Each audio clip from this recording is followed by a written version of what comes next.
We are 17 days out from the King of the Hammers Hammertown opening. Seth here preps the cars non-stop.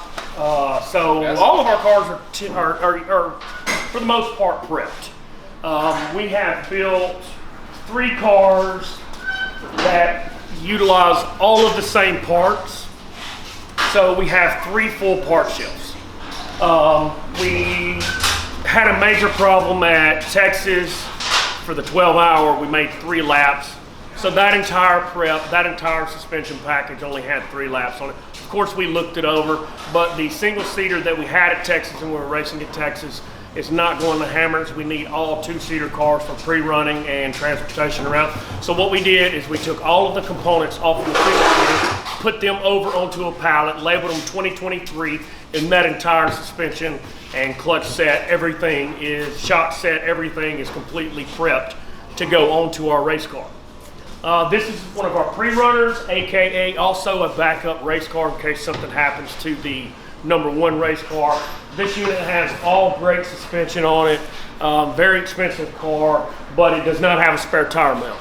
So just say Bill and I are out and we wad up the main car before qualifying and it is totaled and we are healthy and we're still ready to race, we can jump right in this machine and we can go and race this car right here because it will be tech ready and everything like that. But one thing that we have not done, because this is a short course car that I bought and transformed it into an Ultra 4 car, is putting a spare tire mount on it. Ben, what do we got going on with spare tire?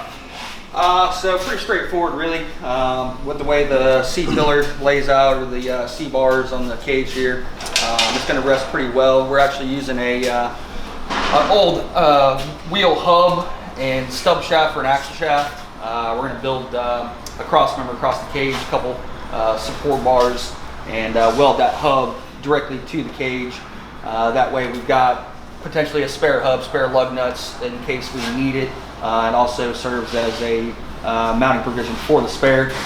Probably come off the back of the bumper and build somewhat of a little Nerf bar, so kind of cradle the tire, just take a little bit of load off the studs. But pretty straightforward as far as this car goes. We're pretty much doing the same thing, well, relatively the same thing with the KOH car out back. That video will be soon to come. Little chop cut rebuild on that. But just coming up with some ideas as far as tool storage. We picked up a Pelican style case. Just kind of kicking around some ideas as far as feasibility with tool storage, access for tool storage, organization for tool storage, and also try to make it modular. So this same case that carries the tools on this car, when this car is not being ran, will fit right in the other car, and we don't have to chase tools down and stuff like that. So right now we're just in the mock-up process. Like I said, pretty straightforward. Some bending, notching, and some welding, and we ought to be in pretty good shape. So we'll get back to you guys here in a bit when we start burning some metal. So we should be done with this in about 4 hours. We got to mount our AGM jack as well, so we'll have the AGM jack on this car and on the race car. But like I said, the really cool thing is man, over the years, I've been racing Ultra 4 for about 7 years now. Where is that? I've got the opportunity, I've kind of saved my money, put my nickels together, and I have kind of built a fleet of race cars. And that makes it cool too, because my co-driver Bill here gets to race one of the cars during the season in another class. And he does pretty good as well. So, but anyway, thanks for tuning in, and we'll get back to you as soon as we get this fabbed up. So here we are, loading for King of the Hammers. Truck hits the road on Sunday. It's Friday afternoon now. We have got done with the car. A couple things that we did this year. We bought this car new last year. Our first time to drive it was at the lake bed. But a few complaints that I had was I couldn't see out of this area here. So we dropped this down about 3 inches.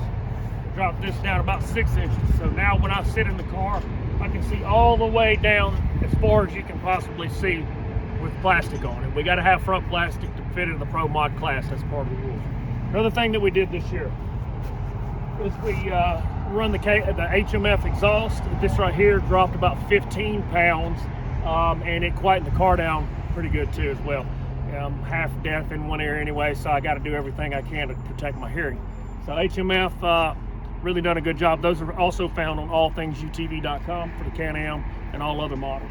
One more thing that we did to the number 311 is this tire was flat in here and ran the whole distance of the bed. So what we did is we dropped that down, put our jack in here. We got an AGM jack, super cool. It's amazing. I've built like 5 of these KOH cars, and I spend more time trying to figure out where to put the tools in the jack safely. AGM, we're a dealer for those. If you need one, let me know. We'll ship you one. But AGM actually has a really nice setup. It actually self-contains after welding on some bungs and things like that. That's really cool. It's really safe. And it will pick up the car. One thing that we did with the AGM jack is before we even leave, we've actually marked locations of where we can pick the car up with the jack. Here for a rear axle, here for a rear tire, here for a front axle, and then we've got some marks up here for a front tire. So kind of did our homework on that as well. And then last year when we got there, when I bought the car, we only had one sun visor. Racing in the desert, if it becomes a long day, that's really important, especially driving back into the west or leaving the line in the east.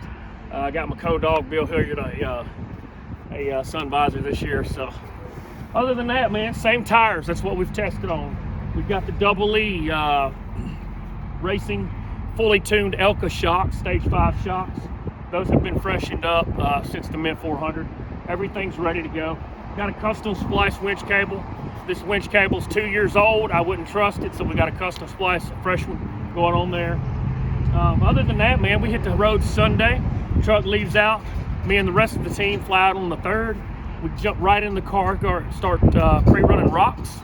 And man, we're feeling really good, really comfortable, and really confident about the 2023 King of the Hammers.